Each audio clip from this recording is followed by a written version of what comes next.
Start करते हैं class 7th history chapter 5 से rulers and buildings. Now figure 1 shows the first balcony of the Qutub Minar. यानी कि अगर आप यहाँ देखेंगे तो आप समझ पाएंगे कि ये बैल्कनी है कुतुब मीनार की। Qutbuddin Aibak had this constructed around 1199। यानी कि जो कुतुबुद्दीन ऐबक थे उन्होंने इसको 1199 के अराउंड कंस्ट्रक्ट करवाया था। Notice the pattern created under the balcony by the small arches and geometrical design. यानी कि किस तरह से जो पैटर्न है आप देख सकते हैं कितना अच्छे से वो बनाया गया है ज्योमेट्री यूज़ करके, प्रॉपर डिज़ाइन यूज़ करके। Can you see 2 bands of inscription under the balcony. अगर आप देखेंगे तो आप नोटिस करेंगे कि यहाँ पे इंस्क्राइब हुआ है कुछ कुछ बैल्कनी के नीचे। उसके बाद क्या है, दीज आर इन अरेबिक, ये अरेबिक लैंग्वेज में है। Notice that the surface of the Minar is curved and angular. Placing an inscription on such a surface required great precision. यानी कि ये जो बैल्कनी है या पूरी की पूरी सरफेस है मीनार की वो कर्व्ड है, ठीक है, थोड़ी थोड़ी घूमी हुई है और एंगुलर है। तो उसके ऊपर कोई भी चीज़ लिखना, कुछ भी लिखवाना, इंस्क्राइब करवाना वो काफ़ी मुश्किल था। Only the most skilled craft person could perform this task. यानी कि बहुत ही कोई स्किल्ड क्राफ्ट पर्सन होगा वो ये टास्क कर सकता है। Remember that very few buildings were made of stone और ब्रिक 800 ईयर्स अगो। यानी कि कुछ ही बिल्डिंग्स थी जो स्टोन या फिर ईंट की बनी हुई थी। What would have been the impact of the building like the Qutub Minar on observers in the 13th century। यानी कि उस टाइम पे जब लोग देखते होंगे कुतुब मीनार को तो उनको क्या ही लगता होगा, इतना सही स्ट्रक्चर था ये। उसके बाद एक छोटा सा पैराग्राफ में पढ़ देती हूँ। Qutub Minar is 5 storey high, ठीक है, 5 उसके फ्लोर मान लो। The band of inscription you see are under is first balcony. ये जो आप इंस्क्रिप्शन देख रहे हो ये पहली बैल्कनी के नीचे की साइड है। The first floor was constructed by Qutbuddin Aibak and the rest by Iltutmish around 1229। यानी कि जो पहला फ्लोर है, जो पहली फर्स्ट है फ्लोर, वो कुतुबुद्दीन ऐबक ने बनवाया था और बाकी का किसने बनवाया था, इल्तुतमिश ने बनवाया था around 1229। Over the year it was damage by lightning and earthquake and repaired by Alauddin Khilji, Mohammad Tughlaq, Firoz Shah Tughlaq and Ibrahim Lodi. उसके बाद धीरे धीरे इसको काफ़ी ज़्यादा नुकसान भी हुआ था लाइटनिंग की वजह से, अर्थक्वेक की वजह से। धीरे धीरे वो अलाउद्दीन खिलजी और बाकी सब ने उसको ठीक करवाया। नाउ अब यहाँ पर है, between the 8th and the 18th century king and their officers build 2 kind of structures. अगर हम 8 से लेके 18th सेंचुरी तक की बात करें तो ऑफिसर्स ने 2 तरह के स्ट्रक्चर बनवाए थे। The first were forts, palaces, garden residences and tombs, safe protected and grandiose places of rest in the world. And the next, the second were structure meant for public activity including temple, mosque, tank, well, caravanserais and bazaars. देखो पहले जो structure की बात हो रही है वो normal है, ठीक है, जो किले के लिए, किले के आसपास के रेसिडेंस, पैलेसेस वो सब होते थे। दूसरे होते थे ऐसे स्ट्रक्चर जो पब्लिक एक्टिविटी के लिए होते थे, चाहे वो बाज़ार हो, चाहे वो टेम्पल्स हो, चाहे वो मॉस्क्यू हो, चाहे टेम्पल हो, मॉस्क्यू हो, या फिर वेल हो, कुएँ हो, टैंक हो, कैरावेंसरीज मतलब ऐसी जगह जहाँ पे कुछ ट्रैवलर थोड़ी देर रुक के रेस्ट ले लेते थे। तो ये पब्लिक एक्टिविटी के लिए होते थे। तो 2 तरह के स्ट्रक्चर्स बनाए थे, एक तो फोर्ट वगैरह जो उनके लिए ही होते थे, दूसरे पब्लिक एक्टिविटी के लिए। Kings were expected to care for their subject and by making structure for their use and comfort ruler hope to win their praise. यानी कि जब वो कोई अच्छा स्ट्रक्चर बनाते थे तो ऑब्वियसली तारीफ होती थी, तो वो उम्मीद भी करते थे तारीफ की, ठीक है। Construction activity was also carried out by others including merchants. यानी कि कंस्ट्रक्शन एक्टिविटी और लोग करते थे, मर्चेंट्स भी उसके अंदर शामिल थे। They build temple, mosque and well. However domestic architecture large mansions of merchant has survived only for the 18th century. यानी कि उन्होंने भी, मर्चेंट्स ने भी काफ़ी सारी चीज़ें बनवाई थी जो बेचने आते थे, जो भी काम करते थे, टेम्पल हो गए, वेल्स हो गई, जो भी हैं। लेकिन जो 18th सेंचुरी के बाद के स्ट्रक्चर्स हैं वो ही सर्वाइव कर पाए हैं, उसके पहले के नहीं हैं। तो उन्होंने भी हवेली वगैरह बनवाए थे अपने लिए। Now labor for the Agra fort. Built by Akbar, the Agra fort required 2000 stone cutters, 2000 cement and lime makers and 8000 laborers। यानी कि उस आगरा फोर्ट को बनाने के लिए कितने सारे लोगों की ज़रूरत थी वो यहाँ पे दे रखा है। इसके बाद we will come to engineering skills and construction। Monument provide an insight into the technologies used for construction. अगर आप किसी मॉन्यूमेंट को देखते हो तो आपको एक आइडिया लगता है कि उस टाइम पे क्या चीज़ें यूज़ हुई होंगी। Take something like a roof for example, we can make this by placing wooden beams और a slab of stone across 4 walls, but the task become difficult if we want to make a large room with an elaborate super structure. यानी कि अगर आपको roof बनानी है तो आप easily बना सकते हो 4 वॉल यूज़ करके या कैसे भी, लेकिन अगर आप एक बहुत ही बड़े रूम के लिए आप ये करने वाले हो तो इसके लिए बहुत ज़्यादा मुश्किल हो जाती है। इसके लिए आपको अच्छे स्किल्स चाहिए, ऐसा बनाने के लिए काफ़ी अच्छे स्किल्स की ज़रूरत पड़ती है। Now, between the 7th and 10th century, architects starting adding more rooms, doors and windows to buildings। यानी कि 7th से लेके 10th सेंचुरी के बीच में जो आर्किटेक्ट्स थे उन्होंने धीरे धीरे और चीज़ें ऐड करनी शुरू कर दी, जैसे कि रूम हो गए, डोर हो गए, विंडोज़ हो गई। Roof, doors and windows were still made by placing a horizontal beam across 2 vertical columns, a style of architecture called trabeate और कॉर्बेल्ट। देखो यहाँ पे उसने क्या बोला है कि जो ये रूफ़ और डोर थे, विंडो कैसे बनाए जाते थे, हॉरिजॉन्टल बीम 2 वर्टिकल कॉलम के बीच में डाल के, ठीक है। जैसे यहाँ पे भी आप देख सकते हो, ये देख सकते हो, जिसको ट्रैबिएट भी बोलते थे या फिर कॉर्बेल्ट बोलते थे। 8 एंड 13 सेंचुरी के बीच में Trabeate style was used in the construction of temple, mosque, tomb and building attached to large step wells। यानी कि अभी तक तो हमने पढ़ा था कि पहले 10th सेंचुरी तक की बात थी, लेकिन 13th सेंचुरी तक ये स्ट्रक्चर यूज़ होने लग गया था। किसके लिए? आगे की गेट वेट बनाने के लिए या मॉस्क्यू बनाने के लिए, टोम बनाने के लिए, टेम्पल्स बनाने के लिए। Screen in the Quwwat at Islam mosque Delhi, और ये corbel technique used in construction of the screen, इसको बोला है कॉर्बेल टेक्निक। मैं इसको हाईलाइट कर देती हूँ, इस वाले को बोला है। Now temple construction in the early 11th century. The Kandariya Mahadeva temple dedicated to Shiva was constructed in 1999 by the king Dhangadeva of the Kandila dynasty। यानी कि ये दे रखा है एग्जाम्पल। उसके बाद क्या है, फिगर 3b, ये वाला स्ट्रक्चर की बात हो रही है। Is the plan of the temple, वो टेम्पल का प्लान है, कैसे बनाया था। An ornamented gateway led to an entrance and the main hall where dances were performed.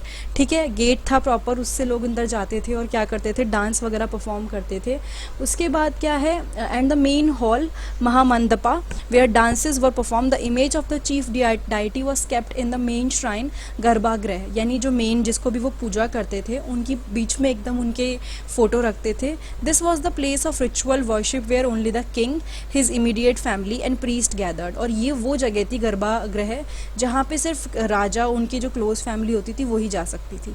The Khajuraho complex contain royal temple where commoners were not allowed entry. The temples were decorated with elaborately carved sculptures. यानी कि यहाँ पे जो normal जो complex बीच में जो part था वहाँ पे क्या होता, नॉर्मल लोग नहीं जा सकते थे, जो राजा से रिलेटेड पार्ट थे वही जा सकते थे, या उनसे रिलेटेड फैमिली जो हो सकती थी वही जा सकती थी। उसके अलावा बहुत अच्छे स्कल्पचर से उनको डेकोरेट करते थे।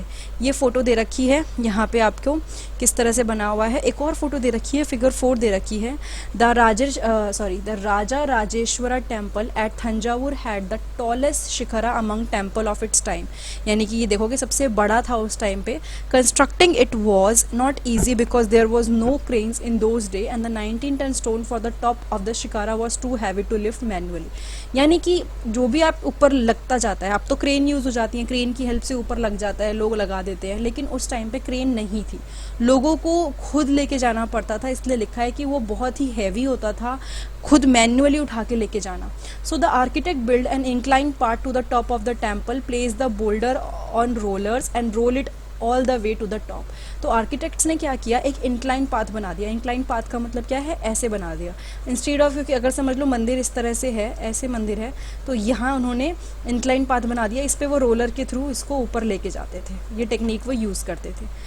Now the path started more than 4 kilometre away, so it would not too steep. और हाँ, अगर कोई चीज़ छोटी बनाए, जैसे फॉर एग्जांपल एक एग्जांपल देती हूँ, टेम्पल है, कोई चीज़ छोटी बनाई मतलब कोई अगर पास ही बना दी तो वो स्टीप हो जाएगी, उसको चढ़ने में बहुत प्रॉब्लम होगी।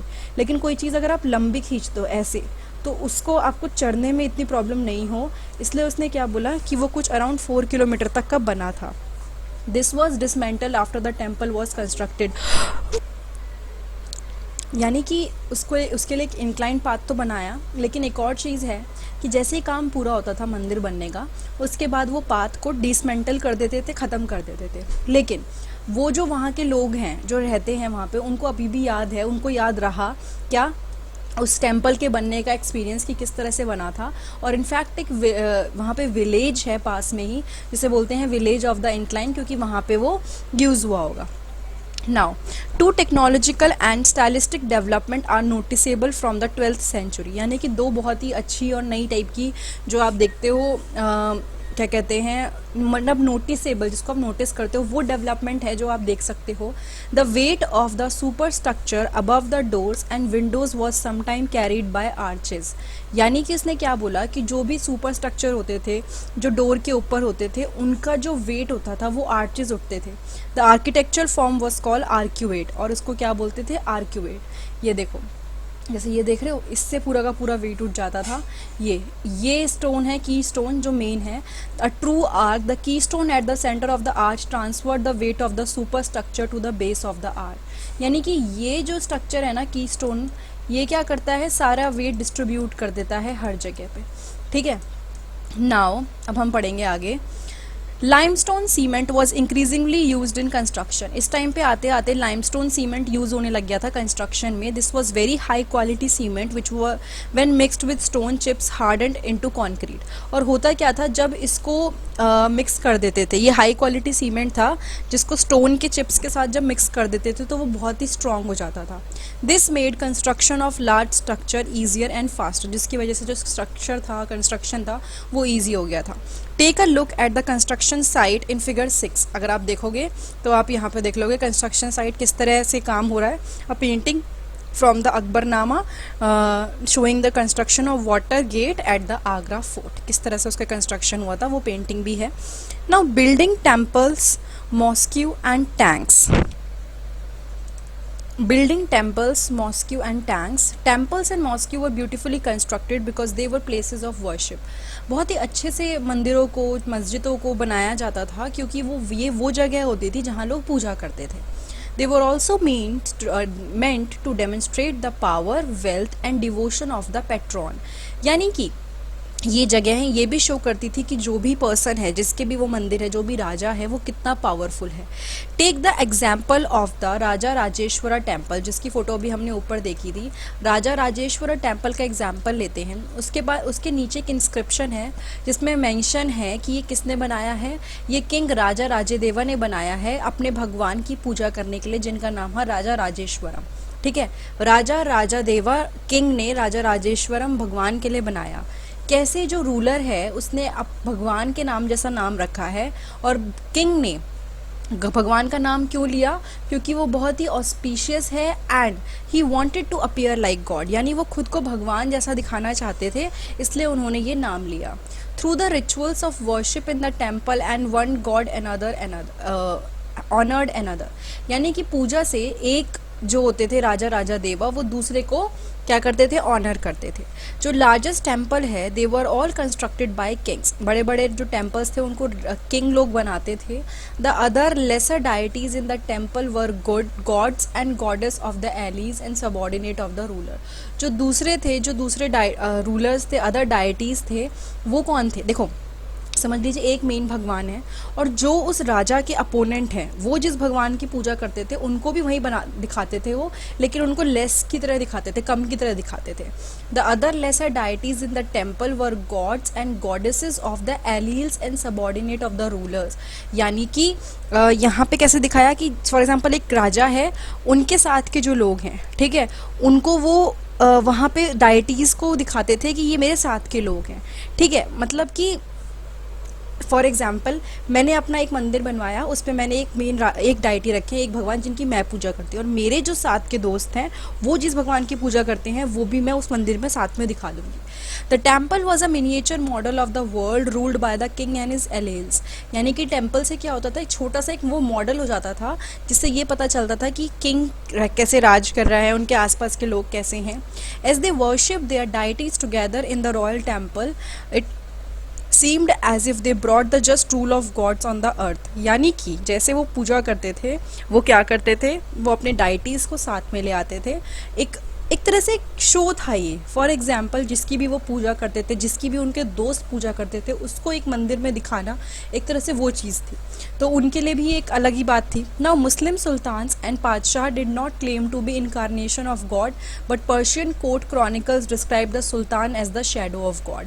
जो भी मुस्लिम के सुल्तान होते थे, पादशाह होते थे, वो ये नहीं कहते थे कि वो भगवान का इनकारनेशन है या फिर वो भगवान का रूप है। वो ये दिखाते थे कि वो भगवान की परछाई है। An inscription in the Quwwat al Islam Mosque explained that God chose Alauddin as a king because he had the qualities of Moses and Solomon, the great lawgivers of the past। यानी कि इसमें ये दिखाया है कि गॉड ने अलाउद्दीन को क्यों चूज़ किया था, क्योंकि अलाउद्दीन को राजा की तरह इसलिए चूज़ किया था क्योंकि उसकी जो क्वालिटीज़ थी वो कुछ ऐसी थी जो पहले पास्ट में जो लोग रह चुके हैं, जो काफ़ी मतलब काम कर चुके हैं, जो क्या कहते हैं लॉ बनाते थे, उन सब के हिसाब से उन्होंने अलाउद्दीन को चूज़ किया। The greatest law giver and architect was God himself. सबसे बड़े लॉ गिवर और जो आर्किटेक्ट थे वो खुद भगवान थे।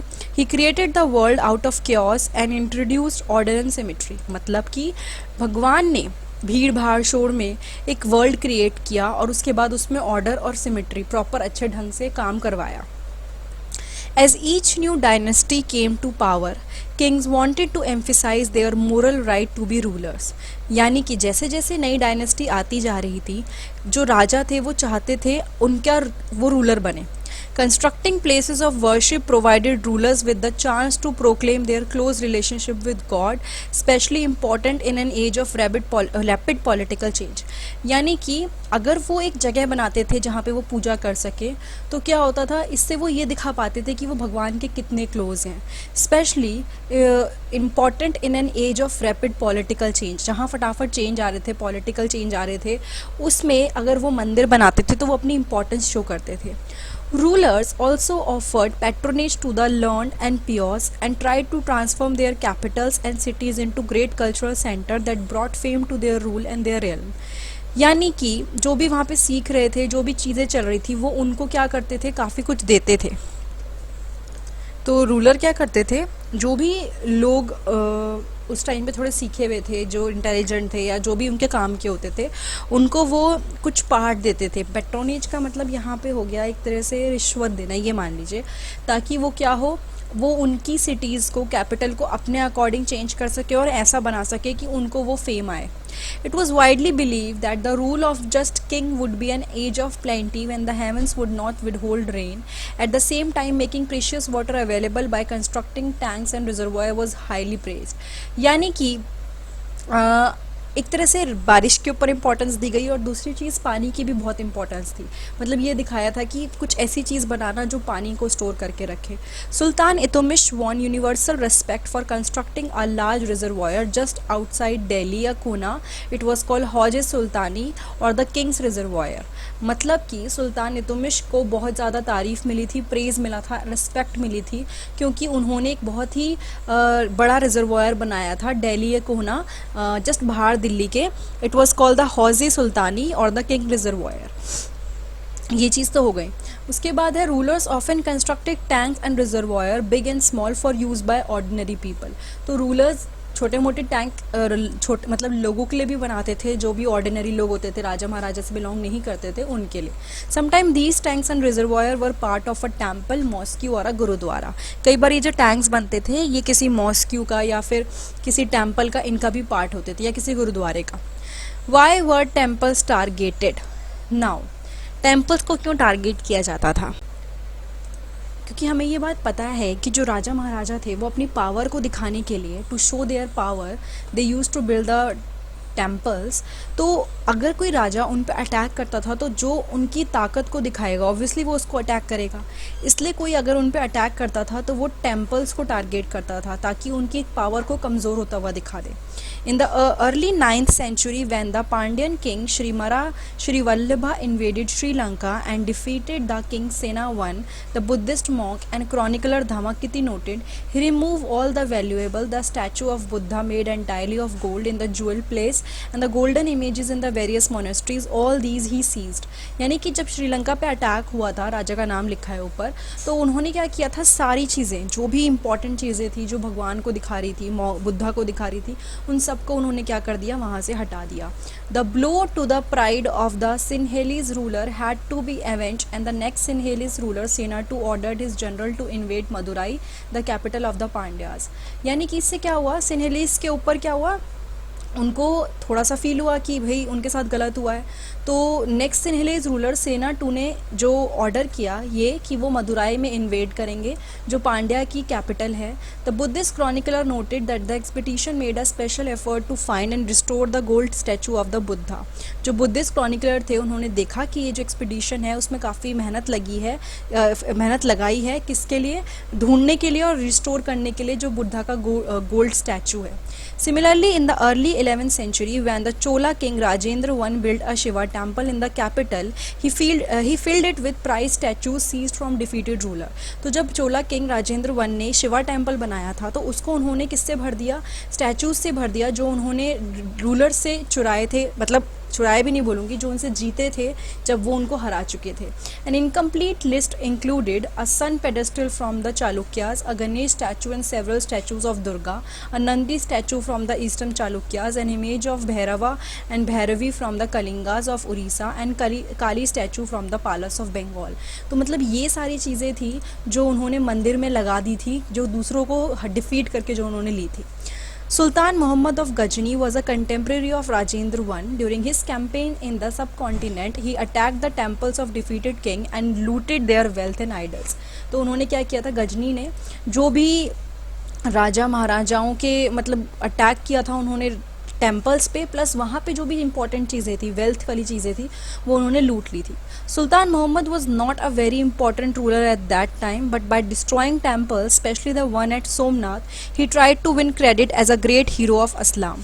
सुल्तान मोहम्मद जो थे वो बहुत इंपॉर्टेंट रूलर नहीं थे उस टाइम पे, लेकिन जब वो टेम्पल्स को डिस्ट्रॉय कर रहे थे, जो सोमनाथ में उन्होंने स्पेशली अटैक किया था, तो उसकी वजह से वो क्या जीतना चाहते थे, क्रेडिट जीतना चाहते थे कि मैं बहुत ही इंपॉर्टेंट हूँ, ग्रेट हीरो हूँ इस्लाम का। In the political culture of the middle edges, most ruler displayed there political might and military success by attacking and looting the places of worship और डिफीटिंग रूलर्स। यानी कि लोगों का एक तरीका ही था उस टाइम पे, वो क्या करते थे, वो जो भी रूलर्स होते थे उनके वर्शिप करने वाली जगहों पे या जहाँ पे उनके मंदिर होते थे उनको लूटते थे। तो इस तरह से वो ये दिखा पाते थे कि वो कितने पावरफुल हैं। नाउ ये था first part chapter 5 7th history का, रूलर्स एंड बिल्डिंग। अगर ये वीडियो आपको अच्छी लगी है तो प्लीज़ लाइक, कमेंट, सब्सक्राइब और शेयर करना मत भूलिए। सेकंड पार्ट के लिए आप नीचे डिस्क्रिप्शन बॉक्स चेक कीजिए, आपको वहाँ मिल जाएगा। और सारे चैप्टर्स देखने के लिए, चाहे वो हिस्ट्री हो, सिविक्स हो, साइंस हो, आप नीचे डिस्क्रिप्शन बॉक्स में आपको लिंक मिल जाएगा सारे चैप्टर्स के। अदरवाइज़ मेरे चैनल पे जाइए, आपको प्लेलिस्ट दिखेगी क्लास के अकॉर्डिंग, सब्जेक्ट के अकॉर्डिंग, वहाँ पे सब कुछ डिस्ट्रीब्यूटेड है, एक एक चैप्टर आपको वहाँ पे मिल जाएगा। Thank you so much.